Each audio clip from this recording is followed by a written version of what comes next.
নতুন বছরে আপনাদেরকে স্বাগত জানাচ্ছি শেফালি গল্পপুরীতে। বিগত দিনে হয়তো আমরা অনেকেই আপনজনকে হারিয়েছি, আবার নতুন সম্পর্কে যুক্ত হয়ে ভালোবাসার বন্ধনে আবদ্ধ হয়েছি। সুখ দুঃখ, পাওয়া না পাওয়া, মূর্ততা বিমূর্ততার ভেতর দিয়ে সবাইকে নতুন বছরের শুভেচ্ছা জানায়।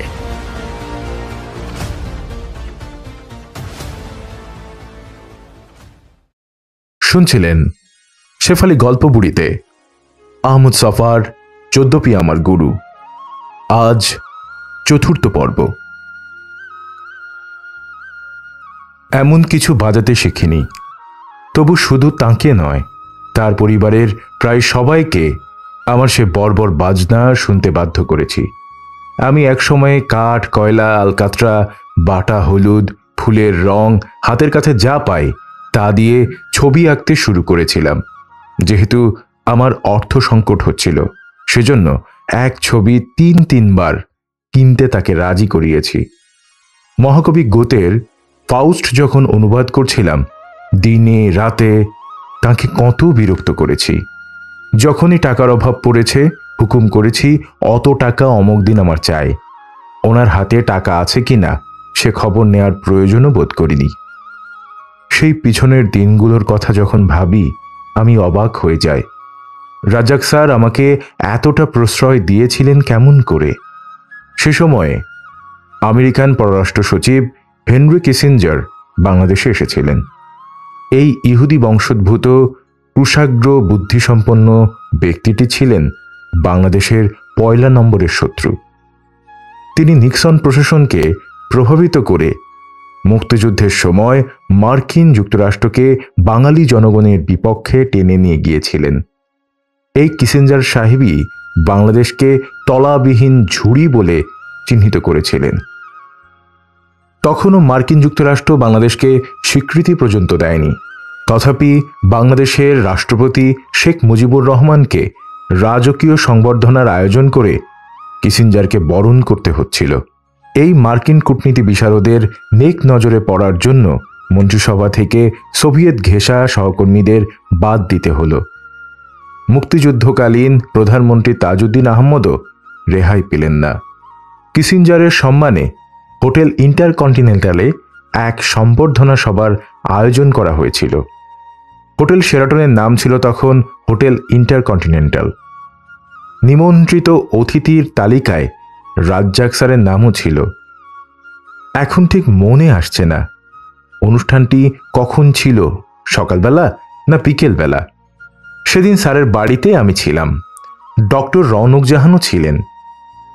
আমার মনে নেই ডক্টর রৌনক জাহান স্যারকে কিসিঞ্জারের অনুষ্ঠানের সঙ্গে করে নিয়ে যাওয়ার জন্য গিয়েছিলেন কিনা।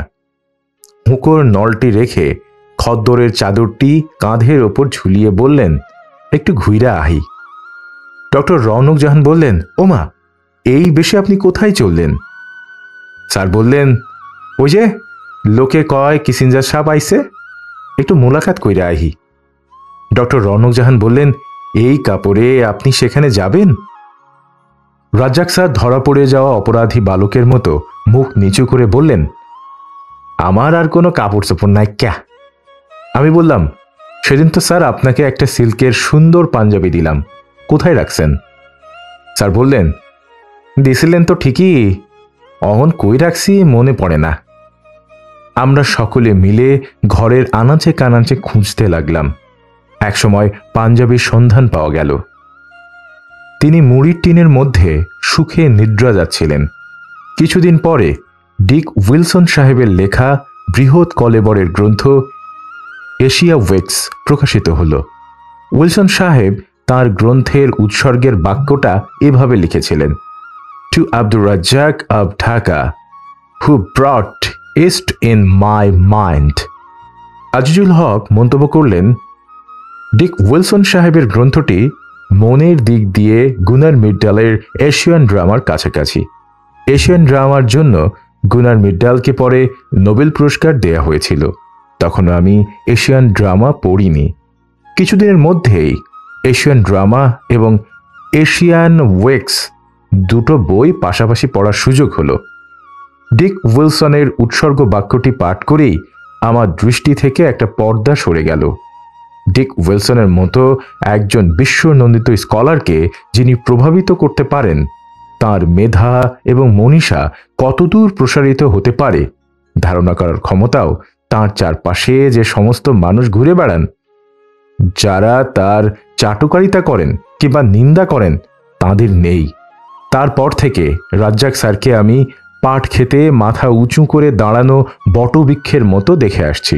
তার সামনে গেলেই সবসময় আমার মনে হতো আমি বিশাল কিছু, গভীর কিছুর সান্নিধ্যে উপনীত হয়েছি। রাজ্জাক স্যারের সঙ্গে একটা বিষয়ে শিল্পী জয়নুল আবিদিন সাহেবের চমৎকার মিল লক্ষ্য করেছি। আবিদিন সাহেব প্রকৃত কাজের মানুষদের চিনতে পারতেন।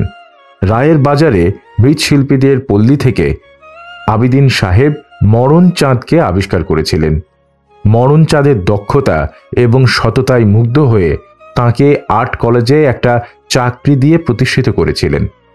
উত্তরকালে মরণ চাঁদের একজন ভাস্বর হিসেবে প্রকাশ ঘটে।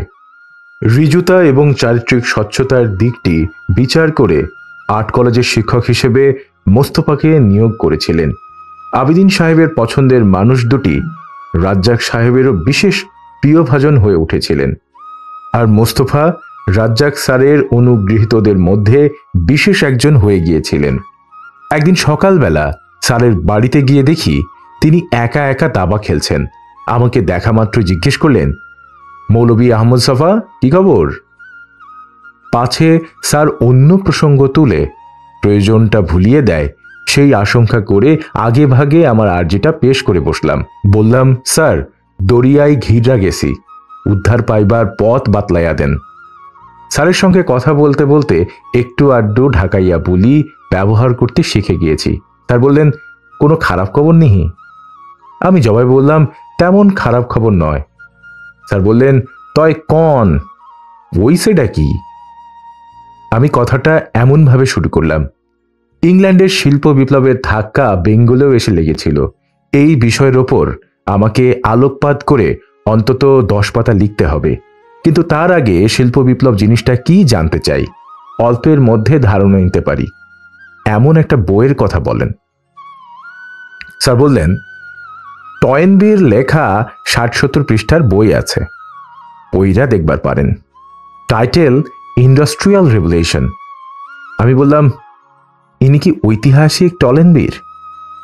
স্যার বললেন, না, তার চাচা। ভদ্রলোক এক্কেরে তরুণ বয়সে মারা গিয়েছিলেন, বড়জোর 30-31। ইন্ডাস্ট্রিয়াল রেভলিউশন টার্মটা তিনিই কয়েন করেছিলেন। তিনি নিজে লেখাটি লিখে যাননি, তার লিখিত নোটস পর্যালোচনা করে বন্ধু বান্ধবেরা বইটি তৈরি করেছিলেন। নতুন এডিশনে জুনিয়র টয়েনবি মানে ঐতিহাসিক টয়েনবি একটা ছোট্ট অথচ চমৎকার ভূমিকা লিখেছেন। আমি লাইব্রেরিতে গিয়ে বইটা ইস্যু করে আনলাম। সিনিয়র টয়েনবির যুক্তির ধারা এবং চিন্তার স্বচ্ছতা আমাকে একেবারে মুগ্ধ করে ফেলল। ইংল্যান্ডে কোন আর্থসামাজিক পরিস্থিতিতে শিল্প বিপ্লবের সূচনা হয়েছিল, তার আগে কৃষিতে কি পরিবর্তন ঘটেছিল, টয়েনবি সাহেব তার পেছনের কারণগুলো প্রাঞ্জল ভাষায় ব্যাখ্যা করেছেন। টয়েনবির বইটা পাঠ করার পর আমার মনে হলো গতকালের আমির সঙ্গে আজকের আমির অনেক পরিবর্তন ঘটে গেছে। এক একটা বইয়ের চিন্তা চেতনার উপর তার প্রভাব বিস্তার করার কি অপরিসীম ক্ষমতা। ফ্রেডারিক অ্যাঞ্জেলস এর condition of the working class in England পাঠ করার পরেও আমার মনে এমন একটা ভাবন্তর জন্ম নিয়েছিল। পরদিন সকালবেলা যাকে বলে রক্ত বেগতরঞ্জিত বক্ষে স্যারের ওখানে হাজির হলাম। স্যার সদ্য ঘুম থেকে উঠে টেবিলের ওপর চরণযুগল উঠিয়ে দিয়ে গুরুক গুরুক হুঁকো টানছেন। স্যার বললেন, মৌলভী আহমেদ সফা, এত বেয়ানবেলা চইলা আইলেন? আমি জবাব দিলাম, হ স্যার, চইলা আইলাম, কারণ টয়েনবি সাহেবের বইটা পড়লাম। কি মনে হইল? স্যারের প্রশ্ন। আমি বললাম, এতকাল তো আমি এ বিষয়ে কিছুই জানতাম না, একটা ভাষা ধারণা ছিল মাত্র। স্যার বললেন, পড়বেন স্যান, তারপরে তো জানবেন। এই বিষয়ে আপনি আরো কিছু জানতে চাননি? আমি বললাম, আপনার কাছে আর কোনো বই আছে? স্যার বললেন, আমি মেন্টর বইটা দিবার পারি। তিনি সেলফ থেকে বের করে বইটি দিলেন এবং বললেন, তাড়াহুড়া কইরেন না, কি পড়ছেন এইটা পরিষ্কারভাবে বোঝার চেষ্টা করবেন। আমার খুব খারাপ লাগছে, বইটির টাইটেল ভুলে গিয়েছি। 3-4 দিন বাদে বইটি যখন ফেরত দিতে গেলাম, স্যার সেলফ থেকে ফ্যাক্টস ইন মডার্ন হিস্টোরি শিরোনামে একটি বই আমাকে ধরিয়ে দিয়ে বললেন, এইটা দেখবার পারেন, ইন্ডাস্ট্রিয়াল রেভলিউশনের বিষয়টা বিশদভাবে এই বইতে আলোচনা করা হয়েছে। লেখকের নামটিও আমি মনে করতে পারছি না। অজানা বিষয়ে জানার যে একটা আনন্দ আছে, সেই জিনিসটা তখন আমাকে পেয়ে বসেছে। একটা কথা বলে রাখা প্রয়োজন, ইংরেজ না আমেরিকান বলতে পারবো না। P.N. হেক্টর নামে ভদ্রলোক সম্প্রতিকালে এই একই শিরোনামের ফ্যাক্টস ইন মডার্ন হিস্ট্রি নামে একটা বই লিখেছেন। এই বইটা যখন ফেরত দিলাম, স্যারের মধ্যে একটা সিরিয়াস মনোভাব লক্ষ্য করলাম। তিনি অধিকতর যত্ন সহকারে ব্রিটিশ ফ্রেঞ্চ অর্থনীতির নানা পর্যায় সম্পর্কে আমার আগ্রহ জাগিয়ে তুলতে আরম্ভ করলেন। তিনি বললেন, ইকোনমিক সায়েন্সের প্রতি আপনার আগ্রহটা জাগছে, এইটা ভালো লক্ষণ। আপনিগো সাহিত্যের লোকেরা বেশিরভাগ যেসব কথা লিখে তার মধ্যে ছানা জিনিস বিশেষ থাকে না। স্যার ইকোনমিক্স শব্দটাকে সবসময় ইকোনমিস উচ্চারণ করে থাকেন। তিনি সেলফ থেকে ধুলো ঝেড়ে অ্যাডাম স্মিথের দ্য ওয়েলথ অফ নেশনস বের করে আমার হাতে দিয়ে বললেন, এইটা একটু নাড়াচাড়া কইরা দেখেন, কাণ্ডজ্ঞানটা পোক্ত হইব। অজানা একটা জিনিসকে জানার প্রচণ্ড একটা উত্তেজনা আছে। আমি অ্যাডাম স্মিথ পড়তে শুরু করলাম। স্কুলে থাকার সময়ে যেরকম তন্ময় হয়ে গোয়েন্দা গল্প পাঠ করতাম, অনেকটা সেই আবেগ নিয়ে অর্থনৈতিক বইগুলো পাঠ করছিলাম। এই বিদ্যা আমার কোনো কাজে আসবে কিনা সে চিন্তা আমার মনে একবারও উদয় হয়নি। অ্যাডাম স্মিথ যখন ফেরত দিলাম, স্যার কাঁধে হাত দিয়ে বললেন, আপনারা তো মার্কস নিয়ে খুব মাতামাতি করেন, কিন্তু মার্কস যার কাছে অধিক ঋণী, হেই রিকার্ডোর সম্পর্কে কিছু জানলে মন্দ হয় না। তিনি তো আমাকে রিকার্ডোর বই দিলেন, কিন্তু রেন্ট ইত্যাদি তত্ত্ব পড়তে গিয়ে আমার জান যাওয়ার জোগাড়। এখনো মনে হয় না রিকার্ডো সাহেবের খটমটে তত্ত্ব আমি বুঝতে পেরেছি, অথচ মার্কস সাহেবের ক্যাপিটাল প্রথম এবং দ্বিতীয় খণ্ড সে তুলনায় আমার কাছে অনেক সহজ মনে হয়েছে। মুশকিলের ব্যাপার হলো, স্যার ধরে নিয়েছেন আমি যা পড়ছি ঠিকমতো বুঝতে পারছি। তারপর তিনি ম্যাক্স ভেবরের Protestant ethics and spirit of the capitalism আমাকে দিলেন। ম্যাক্স ভেবরের বইটি আমার এত ভালো লেগে যায় যে নিজের উদ্যোগেই খোঁজখবর নিয়ে তার অন্যান্য রচনা সম্পর্কে আগ্রহী হয়ে উঠি। ভেবরের রিলিজিয়াস অফ ইন্ডিয়া বইটি পাঠ করে আমি সবিশেষ উপকৃত হয়েছি। একদিন স্যার আমাকে বললেন, সাহিত্যের পুরনো স্ক্রিপ্ট পর্যালোচনা করে সমাজবিজ্ঞানের গবেষণা করার ট্র্যাডিশন আমাদের বাংলা ভাষায় গড়ে ওঠেনি। এই ধরনের কিছু কাজ করার আমার উদ্যোগ নেওয়া প্রয়োজন। স্যার তার শিক্ষক হ্যারল্ড রস্কির liberalism and the rise of European capitalism পড়তে দেন। বইটি যখন পড়ে ফেরত দিতে গেলাম, স্যার জিজ্ঞেস করলেন, বই তো পড়ে যাইতেছেন, নোটফোট রাখবার লইছেন নি? আমি বললাম, নোট রাখার বিশেষ অভ্যাস নেই। তার একটা কারণ, মনে রাখার মতো কিছু চোখে পড়লে মনের ভেতর গেঁথে যায়। সে সময় আমার স্মৃতিশক্তি অত্যন্ত প্রখর ছিল। স্যার বললেন, নোট রাখার অভ্যাসটি করলে বালা হইত। কথা প্রসঙ্গে ডক্টর আনিসুজ্জামানের নাম উল্লেখ করলেন। আনিস যেমন পরিচ্ছন্ন গবেষণার কাম করে, সেরকম বেশি দেখা যায় না। স্যার তখন একের পর এক বই তুলে দিচ্ছিলেন, আর আমি পড়ে যাচ্ছিলাম। তিনি কেন আমাকে দিয়ে এইসব ছাইপাশ পড়িয়ে নিচ্ছেন, আমি কেন পড়ে যাচ্ছি, তার কারণ আমি আজও খুঁজে বের করতে পারিনি। এইভাবে প্রায় 7 মাস চলে গেল। থিসিসের কাজ পড়ে আছে।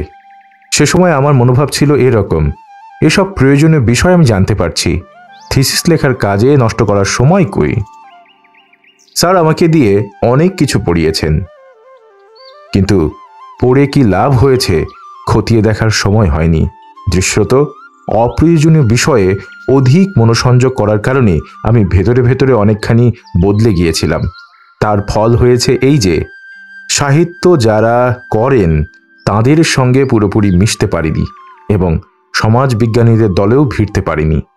সেই যে 2 পা 2 নৌকায় রাখতে অভ্যাস করিয়েছিলেন রাজ্জাক স্যার, অদ্যাবধি আমার পক্ষে এক করা সম্ভব হয়নি। কিছুকাল আগে প্রয়াত কলামিস্ট নেতা কমরেড আব্দুল হক পূর্ব বাংলা আধা সামন্ততান্ত্রিক আধা ঔপনিবেশিক এই শিরোনামে একটি নাতি ক্ষুদ্র পুস্তিকা লিখেছিলেন। পুরো 60-এর দশক এমনকি 70 দশকের মাঝামাঝি পর্যন্ত এই পুস্তকটি বামপন্থী রাজনৈতিক নেতা এবং বুদ্ধিজীবীদের কিছুটা প্রভাবিত করেছিল। কমরেড আব্দুল হক চীনের কমিউনিস্ট পার্টির নেতা কমরেড মাও সেতুং চীনা সমাজে যে তাত্ত্বিক ব্যাখ্যাটি দাঁড় করিয়েছিলেন সেই লাইন অনুসরণ করে এই ব্যাখ্যাটি দাঁড় করিয়েছিলেন।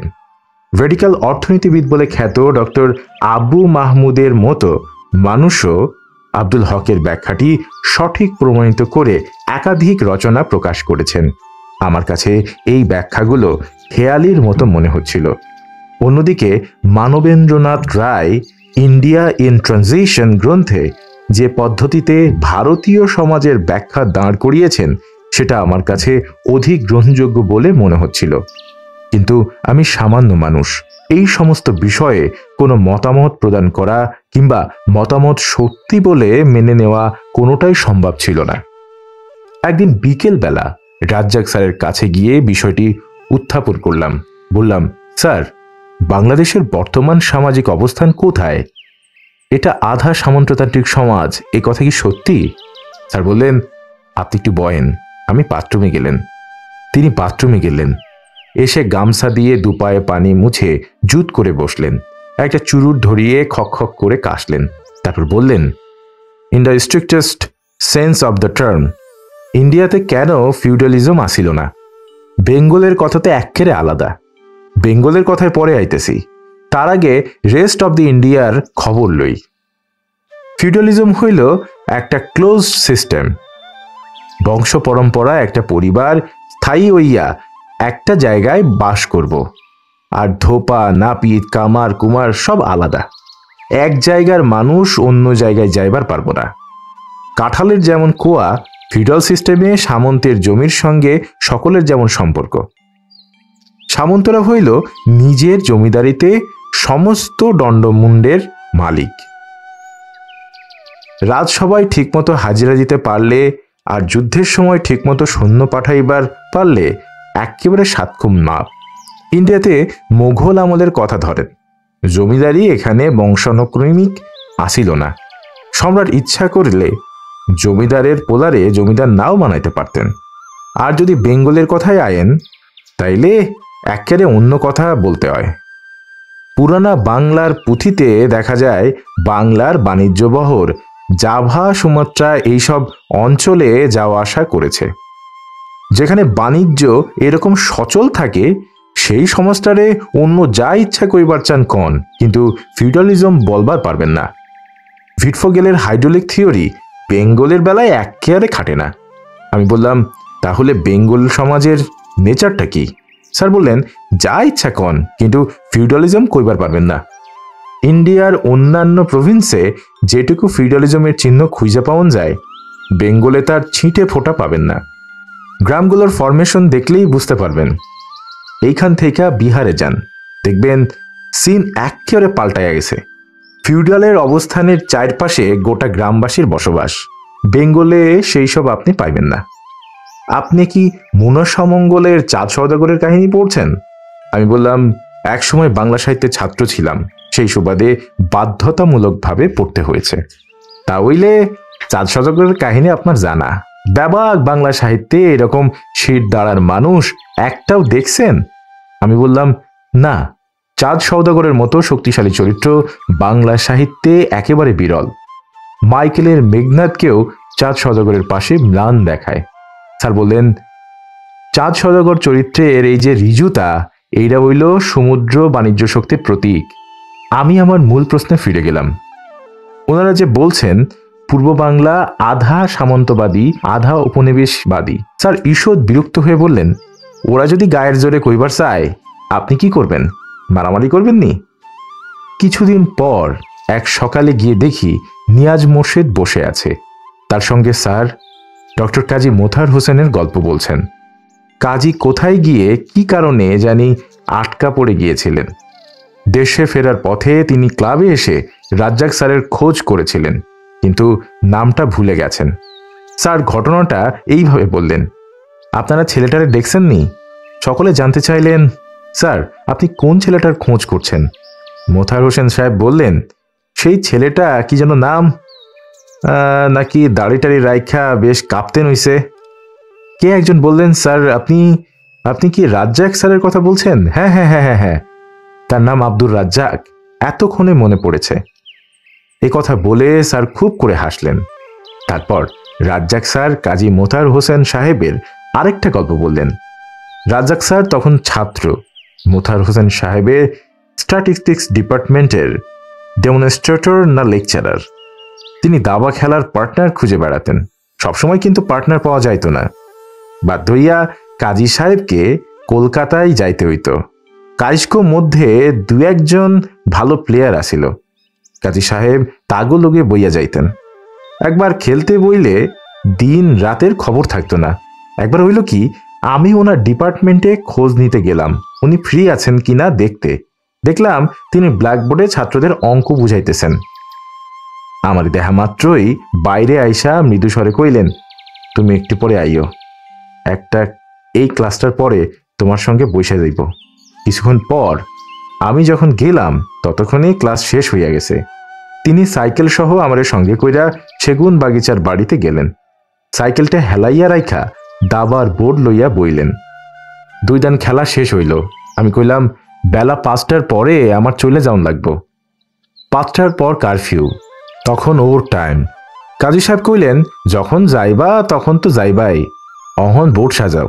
বাধ্য হইয়া খেলতে লাগলাম। রাত 9টার সময় খেলা শেষ কইরা কইলেন, এখন তুমি কেমনে যাইবা? আমি কইলাম, কারফিউর মধ্যে আমি কেমনে যাবো? উনি কইলেন, এইটা একটা কথা, তুমি এখন কি করবা? এইখানে শুয়ে থাকতে পারবা? লজ্জায় কইলাম, ঠিক আছে শুয়ে থাকুন নে। কাজী সাহেব তো উপরে উঠা গেলেন। আমি ঘুমাইতে চেষ্টা করলাম, কিছুতেই ঘুম আসে না। একে তো পেটে দানা পানি কিছু পড়ে নাই, তারপর এত বড় বড় বাদুরের মতো মশা, সারা শরীর এক্কেরে রক্তাক্ত কইরা ফেলাইছে। এর মধ্যেও চোখ বন্ধ কইরা পইরা রইছি। আধা রাত পরে উপর থেকে নাইম্মা কাজী সাহেব আমারে ডাকতে আরম্ভ করলো, আব্দুর রাজ্জাক, এই আব্দুর রাজ্জাক, তুমি ঘুমায়া পড়ছো নিহি?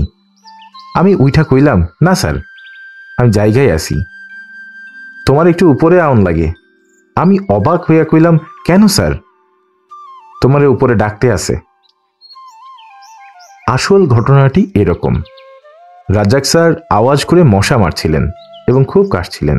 কাশির শব্দ শুনে বেগম সাহেবার ঘুম ভেঙে যায়।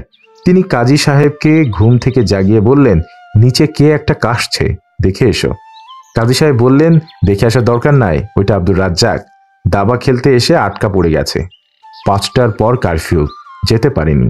বেগম সাহেব জানতে চাইলেন, একটা মানুষ নিচে রেখে এসেছেন, তার ভাত পানি কিছু দরকার আছে, এই কথা আপনার মনে ছিল না? কাজী সাহেব জানালেন, না, সে কথা আমার বিলকুল মনে আসেনি। বেগম সাহেব চটে গিয়ে বললেন, যান এক্ষুনি উপরে ডেকে নিয়ে আসেন। বেগম সাহেবের ধাতানি খেয়ে রাজ্জাক সাহেবকে উপরে ডাকতে এসেছেন। মাঝখানে স্যার একবার সপরিবারে ভারতে গিয়েছিলেন। আমি যখন শুনলাম তারা কাশ্মীরে যাবেন, হঠাৎ ইচ্ছা জাগলো স্যারকে আমার জন্য একটা শাল আনতে বলি। বললামও। স্যার বললেন, আর কোনো জিনিস আপনার দরকার নেই? আমি বললাম, যদি আপনি বইয়ের দোকানে যাওয়ার সুযোগ পান, ভারতীয় সঙ্গীত শাস্ত্রের একটা নির্ভরযোগ্য ইতিহাস আনবেন আমার জন্য। আমি ধরে নিয়েছিলাম স্যার ভুলে যাবেন। প্রায় 2.5 সপ্তাহ পরে ক্লাবের সামনে স্যারের সঙ্গে দেখা। স্যার ফিরে এসেছেন, আমি কোনো সংবাদ পাইনি। আমি অবাক হয়ে বললাম, স্যার কখন ফিরলেন? বললেন, আজ বেয়ানের ফ্লাইটে। মৌলভী আহমেদ সাফা, আপনি কেমন ছিলেন? আমি বললাম, ভালো স্যার, কাল বেয়ানে আপনি একবার আয়েন।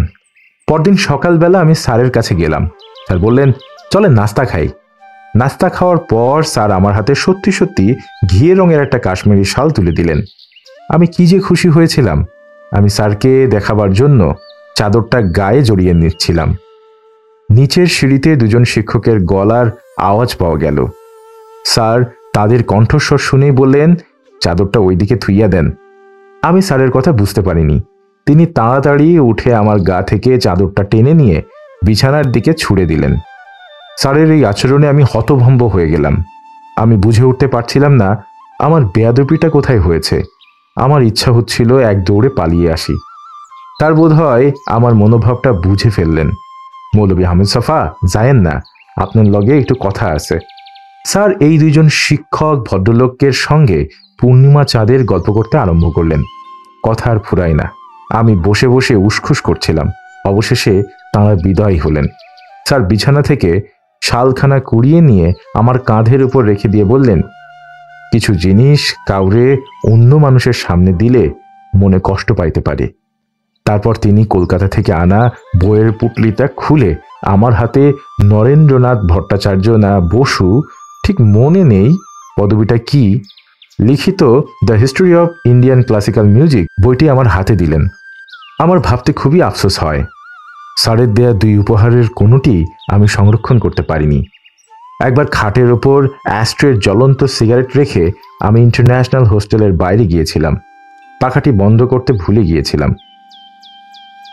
রাত 12টার সময় বাইরে থেকে এসে দেখি ঘর ধোঁয়ায় ভরে গেছে।